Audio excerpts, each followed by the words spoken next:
오늘 누가복음 두 번째입니다. 누가복음에서 만나는 예수님 시리즈. 오늘 말씀의 제목은 불가능 속에서 일하시는 하나님이라는 제목입니다. 주일날 이제 오전 설교로 누가복음을 계속해 나갈 것입니다. 존 웨슬리가 말하기를 무슨 말을 했냐면은 나는 한 책의 사람이다 라는 말을 했어요. 한 책의 사람이다. 그 한 책이 어떤 책입니까? 하나님의 말씀이죠. 하나님의 말씀을 가지고 그 책을 붙들고 살았던 사람, 존 웨슬리. 그 성령의 사람, 그 중에 누가복음의 사람이 여러분이 되시기를 바랍니다. 누가는 의사였다고 그랬죠? 누가는 의사였습니다. 그리고 누가복음 1장 1절부터 4절까지 보면은 목격자들로부터 증언을 듣고 자기가 이해를 한 다음에 전한다라고 했습니다. 누가는 사도가 아니었어요.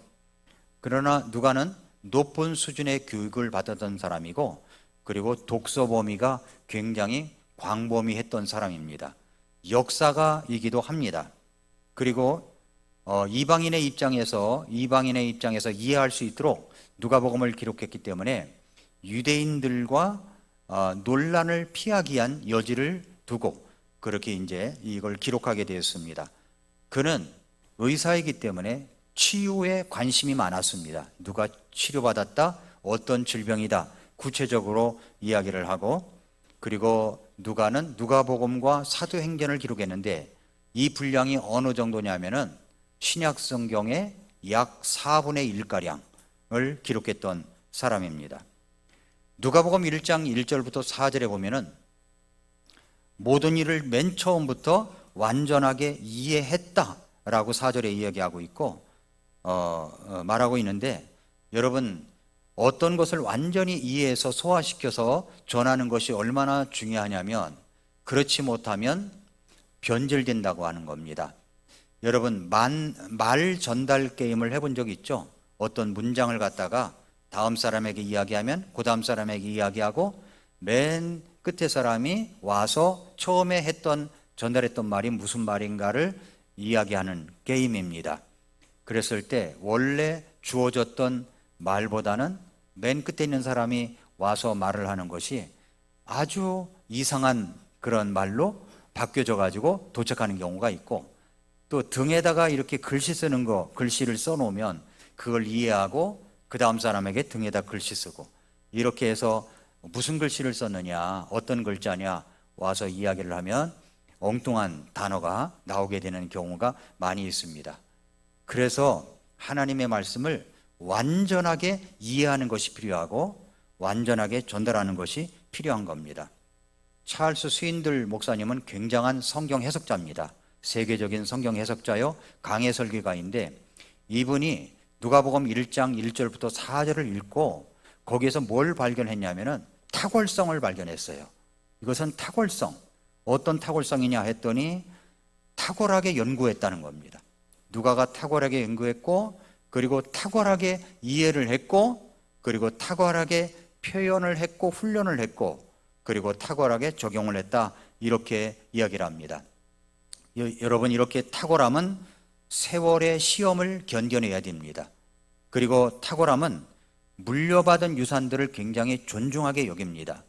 그리고 탁월함은 가치 있는 것을 보고 그것을 보존하는 데 집중을 합니다. 그리고 탁월함은 세세한 부분까지 탐구하고 연구하고 주의를 기울입니다. 그리고 탁월성은 나만 행복한 것이 아니라 다른 사람도 행복하게 만든다고 하는 것입니다. 누가는 그 탁월성을 가지고 누가복음의 구성을 이렇게 이야기했습니다. 연대순으로 하는 것이 아니라, 주인공을 맨 처음으로 등장시키는 것이 아니라 주인공이 오실 길을 미리 와서 준비시키는 사람이 누구냐, 이거부터 시작을 했다는 겁니다.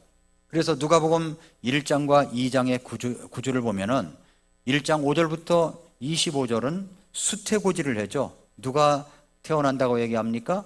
요한이 태어난다고 사가랴와 엘리사벳에게서 누가가 태어난다고 얘기를 하고 있고, 그리고 1장 26절부터 38절까지는 마리아에게 임한 예수님의 수태고지를 이야기하고 있고, 그리고 1장 39절부터 45절에는 마리아가 엘리사벳을 방문하는 이야기, 그리고 1장 46절부터 56절까지는 마리아의 노래, 그리고 1장 57절부터 66절까지는 침례자 요한의 출생, 67절부터 80절까지는 사가랴의 대언, 2장에 가서는 예수님이 탄생하고 8절부터 20절까지는 기쁘다 구주 오셨다고 목자들과 천사들의 찬양 소리가 있고, 2장 21절부터 40절까지는 예수님이 침례를 받으시고 시몬과 안나 이야기가 나오고, 예수님이 나오고 그 다음에 이제 침례에 대한 이야기가 나오고 시몬과 안나 이야기가 나오고, 2장 41절부터 52절까지는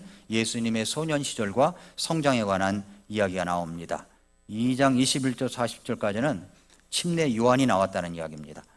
자, 그렇게 1장 2장의 구조가 이렇게 흘러가는데, 그러면 예수님이 주인공이신데 예수님부터 등장한 것이 아니라 여기에 요한이 먼저 탄생한다라고 이제 이야기를 합니다.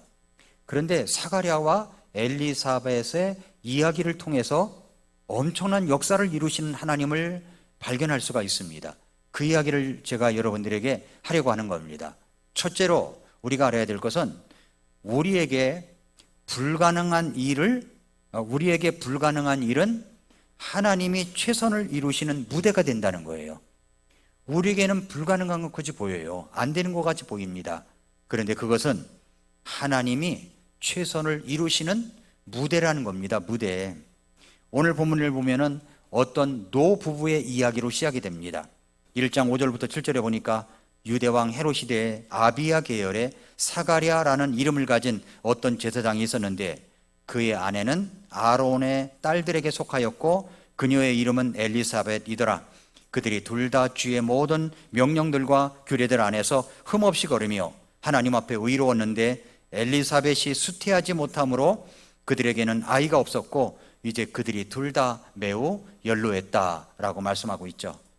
이 가정에는 사가랴 하는 남편과 엘리사벳이라고 하는 아내가 살고 있었습니다.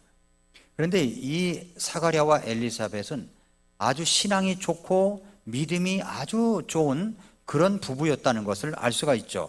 왜냐하면 아비야 계열의 사가랴라는 이름을 가진 어떤 제사장, 그 아내 엘리사벳을 이야기하는데 아론의 딸들에게 속한 엘리사벳을 소개하고 있습니다.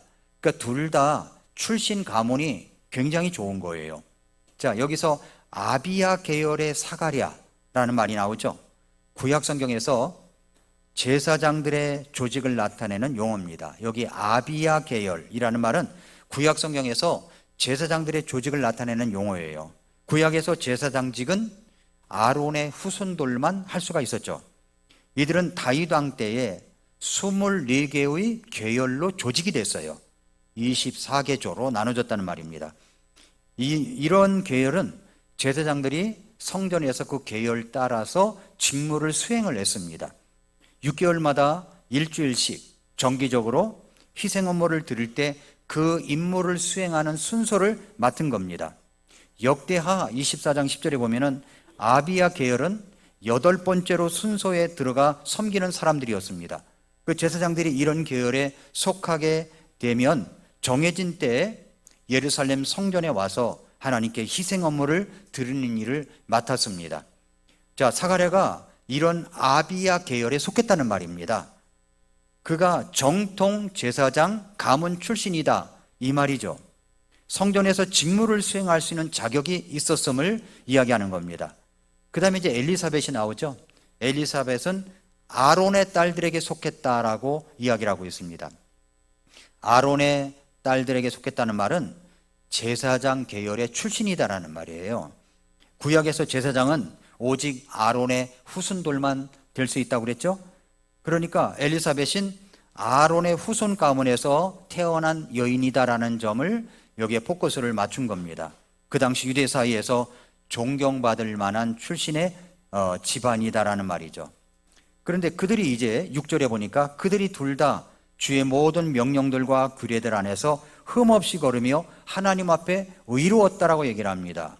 무슨 이야기예요? 실제적으로 이 부부는 참 믿음이 좋고 신앙이 좋은 사람들이었다라고 하는 겁니다.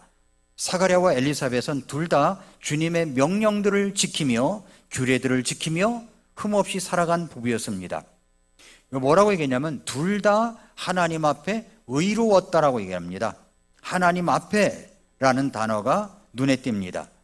우리는 하나님 앞에서의 삶을 살아가는 사람들입니다. 자, 그들은 주의 명령들과 규례들 안에서 흠없이 걸었고 하나님 앞에 의로웠다라고 했는데, 이 구절은 하나님의 말씀을 신실하게 따르고 경건한 삶을 살았다는 것을 보여주는 구절입니다. 믿음과 순종이 있었던 그런 부부였고 흠없이 살았다는 거죠. 흠없이 살았던 사가랴와 엘리사벳.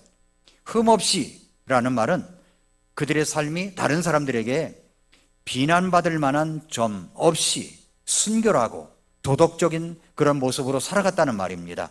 단순히 율법의 외적 규범을 따랐다는 것만을 의미하는 것이 아니라 내면의 경건함까지 이야기하는 겁니다. 내면이 경건했다는 거예요.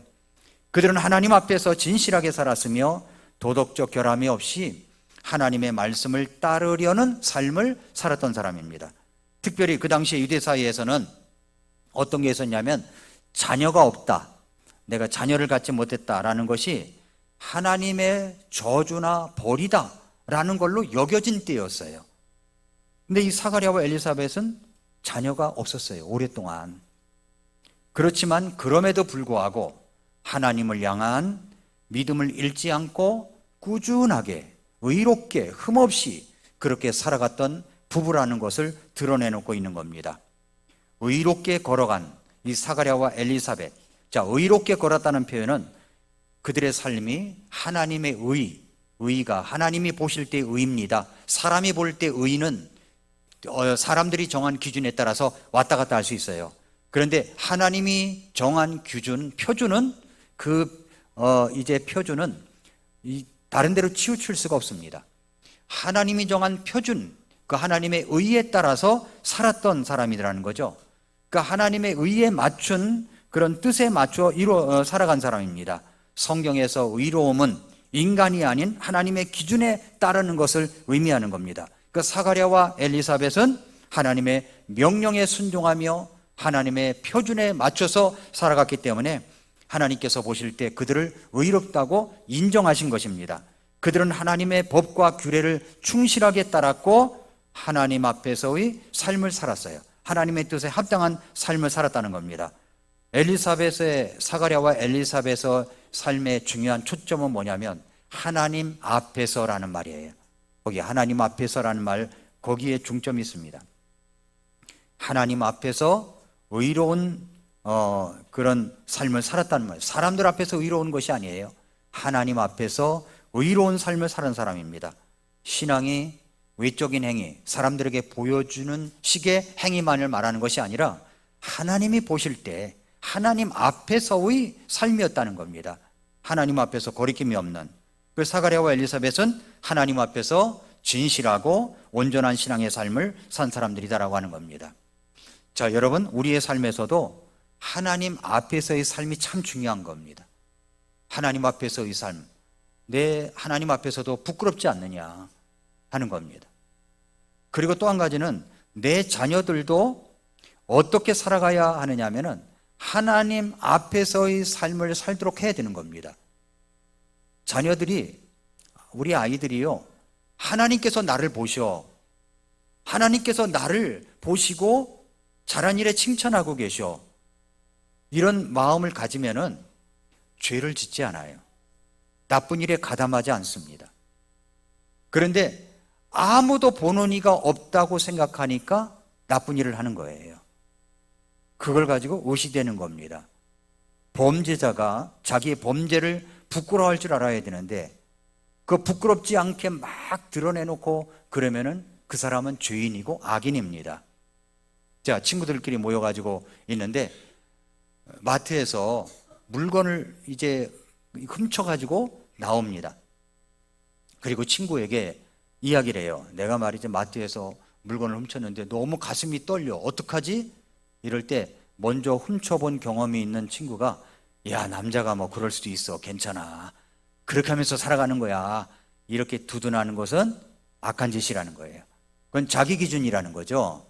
하나님께서 보시는 거죠. 하나님께서. 여러분이 이제 집에서 출발을 해가지고 교회까지 오는 동안에 CCTV가 몇 개나 있었을까요? 엄청나게 많아요. 우리가 몰라서 그렇지. 많습니다. 우리 집에 나오면은 엘리베이터 안에서부터 CCTV가 있습니다. 경비실에 가보니까 경비실에 있는 분이, 경비원이 CCTV에서 그 엘리베이터에서 있는 모습을 다 보고 있더라고요. 다 보고 있어요. 그래서 엘리베이터에서는 저희 부부도 조심합니다. 예, 조심해요.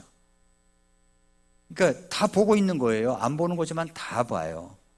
어느 날 이 성내동에 이제 반장님이 저희 교회를 왔어요. 그래서 왜 그러냐 그랬더니 사인을 해달라는 겁니다. 뭐냐 그랬더니 교회 앞에 골목 사거리가 있는데 거기다가 구청에서 관리하는 CCTV를 세우려고 하는데 여기다 꼭 세워야 된다라는 정당성을 쓰고 거기다 사인을 해달라고 그래서 사인을 해줬습니다. 그래서 거기 세워놨잖아요.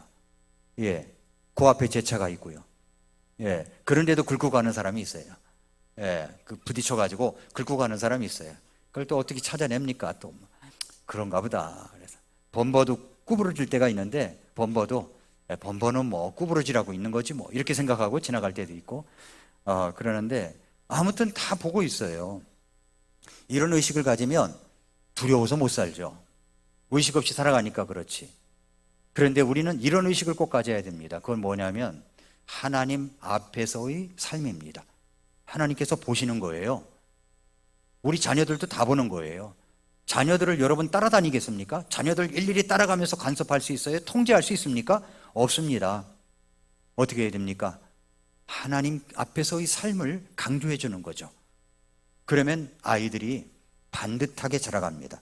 잘못했다가도 돌이킵니다. 하나님 앞에 돌아옵니다. 그런 삶을 살라고 하는 겁니다. 그래서 사가랴와 엘리사벳은 그런 면에서 본보기를 보인 가정이다라고 하는 것을 우리가 알 수가 있습니다. 그런데 여기 이 가정에 문제가 하나 있습니다. 그것이 뭐냐면 7절이에요. 엘리사벳이 수태하지 못함으로 그들에게는 아이가 없었고 이제 그들이 둘 다 매우 연로했다라고 얘기를 합니다. 수태하지 못했대요. 아이가 없답니다. 그 당시 유대교 신학은 뭐냐면 자식이 없는 것은 하나님의 노여움을 샀기 때문이라고 가르쳤습니다. 그래서 불임이라고 하는 것은 아이를 갖지 못하는 슬픔뿐만 아니라 여러분 말할 수 없는 수치심을 안겨다 준다는 겁니다. 내가 자식이 없다는 것은 그때 당시에 굉장히 수치로 여겼다는 거죠. 아이가 없다는 것은 굉장히 하나님의 어떤 노여움을 받고 있다 이렇게 의식이 됐다는 겁니다. 아이가 없었어요? 둘 다 나이가 많았습니다. 나이가 많았습니다. 아이가 없었습니다. 여러분 나이가 몇인지는 나와 있지 않지만 누가의 설명은 뭐냐면 엘리사벳이 수태하지 못했다. 다시 말해서 갱년기를 지났고 임신할 가능성이 전혀 없었다라는 사실을 여기서 보여주고 있는 겁니다.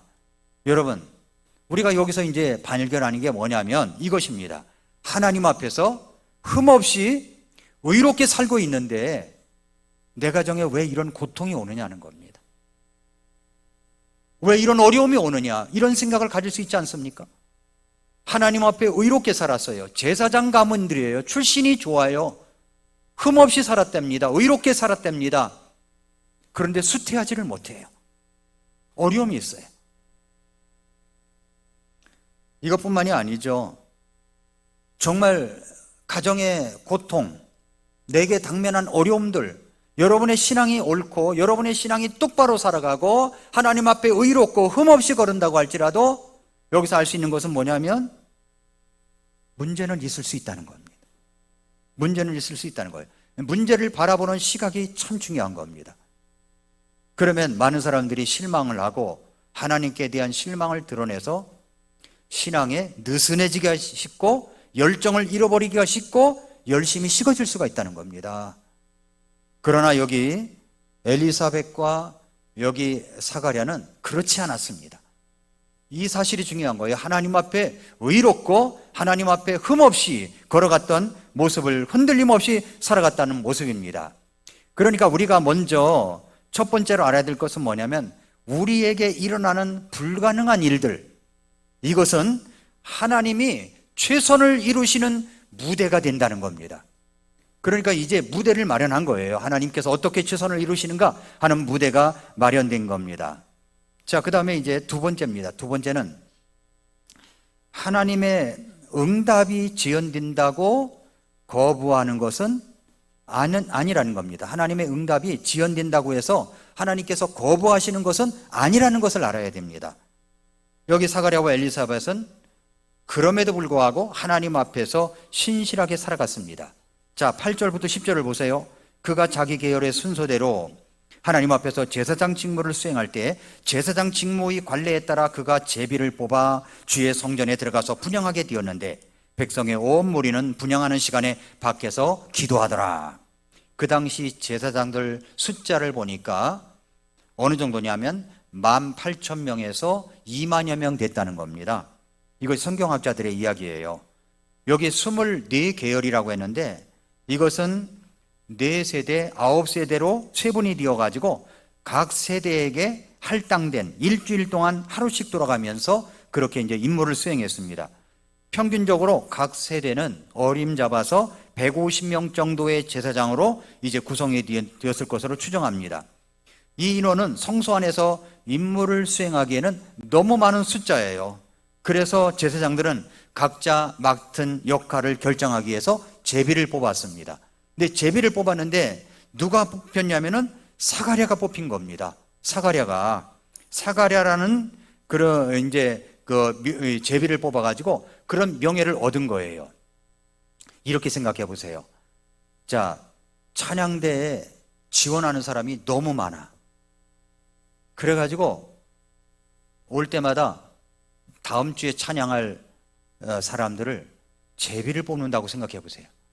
제비를 뽑아서 그런 날이 올까 생각이 듭니다만은 제비를 뽑아서 한다고 생각해 보세요. 오케스트라도 할 사람이 너무 많아. 그런데 인원을 제한시켜 놨어요. 20명으로 딱 제한시켰어. 난 하고 싶은 열정이 있어요. 근데 누군 시키고 누구 안 시킬 수 없으니까 제비를 뽑읍시다. 그래서 제비를 뽑아요. 그래서 이제 제비 뽑힌 사람이 와서 찬양 연주를 하면 그냥 허투루 하겠냐는 겁니다. 찬양도 그냥 허투루 하겠냐는 거예요. 열심히 일주일 동안 연습을 하고 집에 있으나 길을 가나 내가 찬양할 곡을 들어보기도 하고 연습하고 거의 안 볼 정도로다가 외울 정도로 그렇게 연습해서 오지 않겠습니까? 그러면 얼마나 정말 열정적으로 다 하겠어요. 여기 사가랴가 제비를 뽑혔어요. 얼마나 기쁘겠어요. 자, 지금 사가랴는 지금 어떤 배경을 갖고 있냐면 나이가 들었죠. 수태하지 못했죠. 아이가 없었어요. 그럼에도 불구하고 그는 제비 뽑아가지고서 하나님 앞에 와서 이 제사장 직무를 수행하는 것을 너무나 큰 기쁨으로 여겼다는 겁니다. 하나님은 이런 사람을 눈여겨보시는 겁니다. 아주 정말 하나님 앞에 신실한 사람으로 본다는 겁니다. 그런데 이제 그렇게 성소에서 이제 그렇게 직무를 수행하는데 그렇게 직무를 수행하면서 자기의 그날은 어떤 날이라고 여길까요? 내 인생 최고의 날이야. 이렇게 생각하지 않겠습니까? 내 인생 최고의 날이야. 그런데 11절 12절을 보면은 주의 전사가 그에게 나타나 분향제단 오른쪽의 섬에 사가랴가 그를 보고 불안해하며 두려움에 사로잡혔다고 얘기합니다.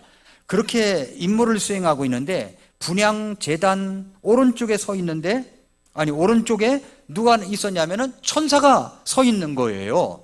천사가 깜짝 놀랍니다. 천사의 존재를 본 사가랴는 어떠했을까요? 여기 성경에 뭐라고 그랬습니까? 불안해하며 두려움에 사로잡혔다고 얘기했어요.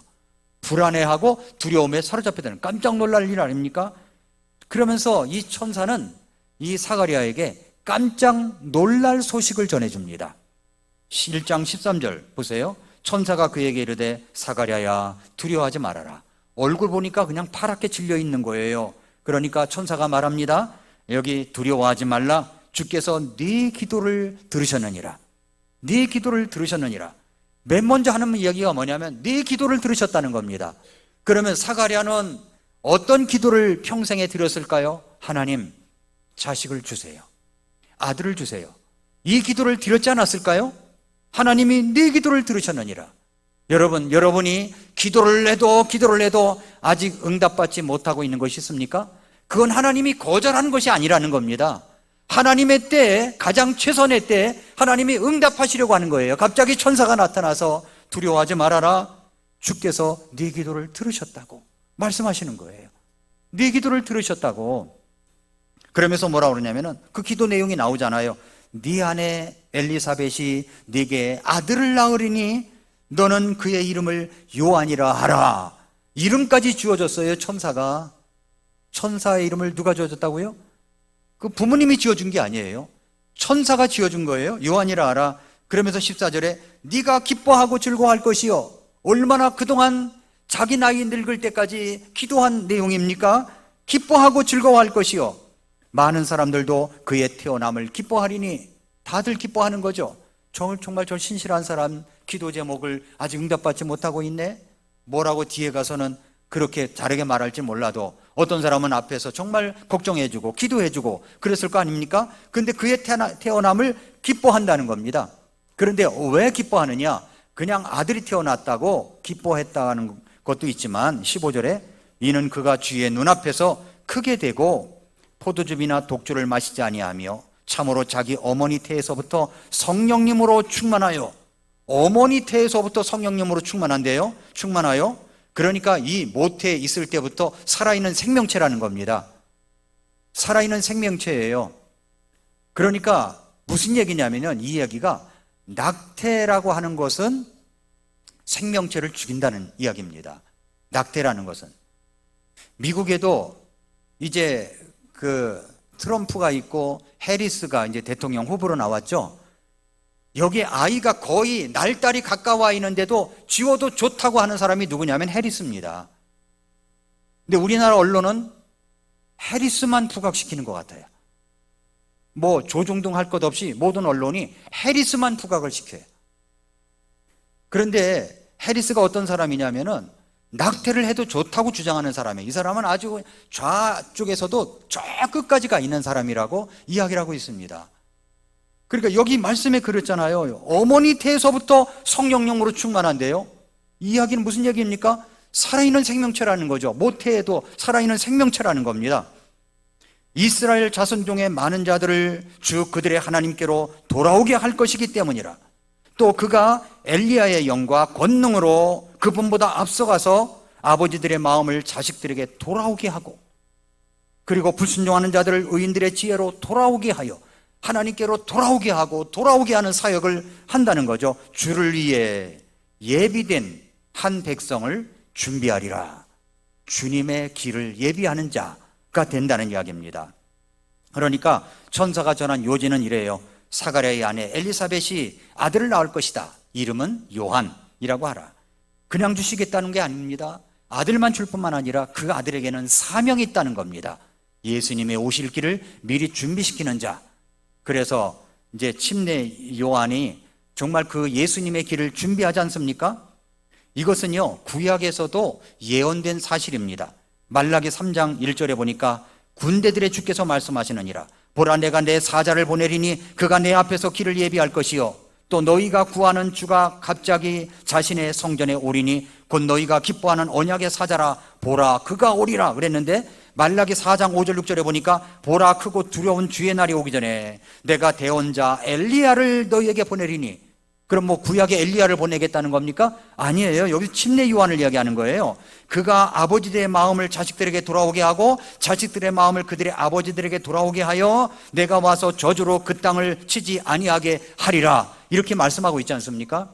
그러니까 여기 천사가 전해준 메시지와 말라기 4장 5, 6절의 메시지와 일치하지 않습니까? 노련한 제사장이었고 히브리 성경에 정통했던 사가랴는 이 천사의 메시지의 함축된 의미를 완벽하게 이해했던 사람입니다. 요한은 그때까지 존재했던 구약시대의 모든 대언자들 가운데 가장 위대한 대언자, 예수님께서 그렇게 말씀하셨어요. 위대한 대언자라고. 즉 메시아의 길을 예비하는 훌륭한 대언자가 될 것이라고 그것을 알게 된 겁니다. 그런데 그렇게 자기가 기도했던 기도를 아들을 주겠다고 하는데 이 사가랴가 어떤 반응을 보일까요? 오, 하나님 감사합니다. 너무 감사합니다. 기쁩니다. 이런 것이 아니라 18절 보세요. 사가랴가 천사에게 이르되 이것을 내가 무엇으로 알리이까? 나는 노인이요 내 아내도 매우 연로하나이다. 하나님의 역사는 노인도 연로해도 하나님의 역사는 이루어집니다. 믿으십니까? 불가능한 상황일지라도 이루어진다는 말이에요. 여러분의 기도 제목 있죠? 불가능한 상황이 있죠? 그런데 여러분이 계산적으로는 안 되는 거예요. 사가랴가 계산해 보니까 나는 노인이고 내 아내도 늙었는데 무슨 아들을 낳는단 말인가? 아니, 기도를 하면 응답이 되면 기뻐해야 되는데 기도를 하면서 하나님 도와주세요. 이거 불가능한 일인데 도와주세요. 끝나고 나면 아마 안 될 거야. 또 기도하고 아마 안 될 거야. 이러면 불신 아닙니까? 불신? 지금 천사가 나타나서 말이죠, 이야기하는 거예요. 너게 아들을 낳을 것이다. 근데 사명까지 있어. 바로 메시아의 길을 예비하는 자가 될 거야. 그러면은 오 할렐루야 정말 감사합니다. 응답된 줄 믿습니다. 이래야 되는데 제가요 노인이고요 내 아내도요 늙었어요. 이게 뭐예요? 불신이죠. 그래서 가브리엘이 뭐랍니까? 가브리엘이 네가 믿지 않았다고 얘기하잖아요. 믿지 않았다. 그래서 19절에 천사가 그에게 응답하여 이르되 나는 하나님 앞에서는 가브리엘이라. 가브리엘은요 대단한 천사입니다. 기쁜 소식을 전하는 거예요. 가브리엘 나타날 때는 기쁜 소식을 전해요. 근데 이 기쁜 소식을 네게 말하고 네게 보이기에 내가 보내어졌다 그러는 거예요. 누가 보낸 겁니까? 하나님께서 보내신 거죠. 하나님께 보내어진 분이에요. 그런데 천사장 가브리엘이 그렇게 이야기를 하면서 그렇게 불신한 것에 대한 징계를 내립니다. 뭡니까? 20절에 보라 네가 내 말들을 믿지 않았기 때문에 이 일들이 이루어지는 날까지 네가 벙어리가 되어 말을 하지 못하리라. 그러니까 침례 요한이 태어날 때까지 말을 못했어요. 말을 듣지도 못하고 말하지도 못합니다. 그러나 내 말들은 그것들의 때에 성취되리라. 하나님께서 말씀하시고 응답되어진 것은 내가 불신할지라도 이루어진다는 겁니다. 이루어진다. 21절에 백성이 사가랴를 기다리며 성전 안에 그토록 오랫동안 머무는 것을 이상히 여겼습니다. 근데 사가랴가 이제 성전 일을 마치고 나왔는데 말을 못하는 거예요. 뭐만 할지 알지 말을 못하는 겁니다. 그 아마 글을 써서 이야기했을지도 모르죠. 손짓하고 말을 하지 못한 채 있었다라고 여기에서 이야기하고 있습니다. 그러면 사람들이 야 이거 성전 안에서 환상 계시를 봤나 보구나, 뭔가 일이 있었구나 이렇게 직감을 했다고 성경에 말씀하고 있습니다. 그래서 직무를 채운 뒤에 자기 집으로 돌아갔다는 것이 23절까지입니다. 여기까지 이제 본 거고요. 마지막 세 번째는 결국 하나님의 개입으로 우리 생각보다 더 큰 일을 이루시는 하나님을 볼 수가 있습니다. 하나님의 개입으로 우리 생각보다 더 큰 일을 이루시는 겁니다. 하나님의 역사는 사가랴와 엘리사벳에게 일어났습니다. 아들을 갖게 된 거예요. 아들을 갖게 된 거예요. 자, 24절 25절 보세요. 그날들이 지난 뒤에 그의 아내 엘리사벳이 수태하여 5달 동안 숨어 지내며 이르되 주께서 나를 살펴보시는 날들에 사람들 가운데서 내 치욕을 없애주시려고 나를 이렇게 대우하셨다 하더라. 그러니까 사가랴는 진심으로 천사장 가브리엘이 한 말을 믿었습니다. 이제 믿게 됐죠? 믿었습니다. 그렇게 하여 수태를 하게 된 거죠. 그런데 어째서 여기 5달 동안 숨어 지냈다고 할까요? 왜 5달 동안 숨어 지내겠다고 한 겁니까? 누가간 이야기 속에서 그 답을 찾을 수가 있습니다. 누가는 사가랴가 자기가 들은 놀라운 소식을 말로 전하지 못하게 되었음을 알게 된 바로 다음에 이야기를 들려줍니다. 그때 당시나 지금도 마찬가지겠지만 대체로 임신을 했다고 했을 때 병원에 갔더니 4주 됐습니다, 5주 됐습니다 라고 할 때는 말을 잘 하지 않잖아요. 어느 몇 달쯤 지난 다음에 저 임신했습니다 라고 보통 말하는 경우가 있습니다. 그때 당시도 5달쯤 지났을 때 확실한 것을 알게 되니까 그때 당시 그렇게 5달쯤 지났을 때 이야기했다는 말입니다. 숨어 지냈다는 말이. 자, 그래서 그때쯤에 5달쯤에 엘리사벳이 이야기를 하니까 많은 사람들에게 축하도 받고 그리고 자신에게도 기쁨이 되는 그런 것이었다는 것입니다. 결과적으로 이런 결과가 나타났죠. 뭡니까? 우리에게 불가능한 일은 하나님이 최선을 이루시는 무대가 된다는 겁니다. 제멋대로 너무 커버린 자식 문제가 있습니까? 불치병으로 생사의 고통을 벌이고 있는 병의 고통이 있습니까? 결혼 생활에 고장난 것처럼 삐끄덕거리는 부부관계가 있습니까? 재정 상태가 구제불능일 정도로 형편없이 굴러가는 삶을 맞이했습니까? 아니면 여러분이 파괴적인 중독에 빠져 있거나 중독에 시달리고 있습니까? 불가능한 일이 무엇이든지 간에 하나님이 이루실 수 있는 무대가 되었다는 것을 믿으시기 바랍니다. 그 다음에 또 하나는 하나님의 응답이 지연된다고 해서 하나님이 거부하신 뜻이 아니라는 것을 오늘 말씀을 통해서 알 수가 있죠. 그럼에도 불구하고 여전히 하나님 앞에서 성실했던 이 사가랴와 엘리사벳 부부에게 천사장 가브리엘이 나타나서 기쁜 소식을 전해줍니다. 네가 아들을 낳을 거야. 이름을 요한이라고 해라. 여러분, 로마서 8장 28절, 로마서의 828이라고 저는 외우고 있는데 로마서 8장 28절에 말씀하셨죠. 우리가 아는 바와 같이 하나님을 사랑하는 자들, 곧 그분의 목적에 따라 부르심을 받은 자들에게는, 그분의 목적을 따라 부르심을 받았습니다. 우리가 목적에 따라 부르심을 받은 자들에게는 모든 것이 합력하여 선을 이룬다고 했어요.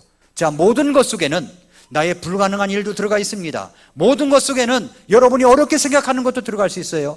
여러분, 모든 것 속에는 여러분의 재정 상태도 들어가 있고 자식 문제도 들어갈 수 있고 부부관계도 들어갈 수 있습니다. 모든 것이 합력하여 선을 이루십니다. 이 사실을 믿으십니까? 그렇습니다. 그러니까 이 말은 뭐냐면 개인적인 소박한 이야기 속에 담겨져 있는 더 큰 하나님의 위대한 이야기가 이 속에 들어있는 겁니다. 그러니까 무슨 말이냐면은 여러분과 제가 겪고 있는 불가능한 문제들, 어려운 문제들, 내 개인적인 문제라고 하나님 앞에 기도했는데 하나님은 개입하셔서 이것을 내 개인적인 문제로 끝나는 것이 아니라 더 위대한 일로 이루어 역사하신다는 말씀입니다. 여기 25절을 보세요. 엘리사벳이 너무 놀라운 이야기를 했어요. 저는 25절을 붙들고 한참 동안 묵상을 했습니다. 주께서 나를 살펴보시는 날들에, 자, 주님께서 여러분을 살펴보십니다. 믿으십니까? 주님께서 나를 살펴보셔요. 주님께서 나를 살펴보시는 날들에 사람들 가운데서 내 치욕을 없애주시려고, 너는 하나님 믿고 있다고 하면서 뭐 그런 기도 응답도 못해. 아니면 너는 하나님을 그렇게 열심히 믿고 있는데 너는 왜 그렇게 어려움을 당하고 있어? 주위에 그런 어려움 소식을 들을 때 그 치욕이라고 생각하죠. 엘리사벳은 치욕이라고 생각했어요. 그 치욕을 없애주시려고 나를 이렇게 대우하셨구나, 이렇게 대우를 하셨답니다. 하나님은 여러분을 놀랍게 대우해 주시는 분이십니다. 하나님은 여러분을 사랑하십니다. 그래서 독생자 예수님을 이 땅에 보내주셔서 나를 위해서 십자가에 못 박혀 죽게 하시고 우리를 위해서 부활하셨습니다. 그리고 누구든지 하나님 앞에 죄를 회개하고 예수님을 구주로 믿는 자들에게는 하나님의 자녀가 되며 죄를 없애주시며 이제 주님이 오시는 그날에 채어 올라가 주님을 만날 수 있도록 해 주셨습니다. 그렇게 대우를 해 주셨어요. 나를. 얼마나 놀라운 겁니까? 여러분의 기도 제목도 놀라운 날로 치욕을 없애주시고 수치를 없애주시고 놀랍게 대우해 주실 것입니다. 그렇다면 나는 하나님을 어떻게 대우하고 계십니까? 기도하겠습니다.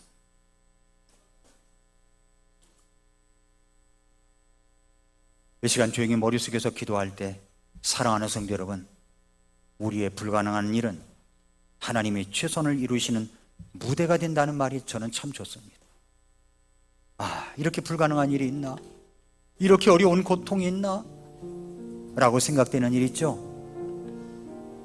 개인적인 고통, 어려움이라고 할지라도 하나님 앞에 가지고 나가 사가랴와 엘리사벳은 끝까지 기도를 했었다는 것을 봅니다. 그래서 여기 천사가 나타나서 주께서 네 기도를 들으셨다고 말씀합니다. 그리고 아들을 낳을 것이요 기도 제목이 응답될 것이라고 말씀하셨습니다. 개인적인 일들을 위해서 기도했는데 그것을 하나님의 위대한 일로 바꾸어 주셨습니다. 사랑하는 성도 여러분, 우리에게도 그런 날이 옵니다. 주님 앞에 엎드리시고 포기하지 말고 끝까지 기도하십시오. 여러분의 불가능한 일은 하나님의 최선을 이루시는 무대가 됩니다. 엘리사벳은 하나님이 나를 이렇게 태우해 주셨다고 기뻐해서 이야기했습니다. 하나님은 여러분을 아주 놀랍게 대우해 주시는 분이십니다.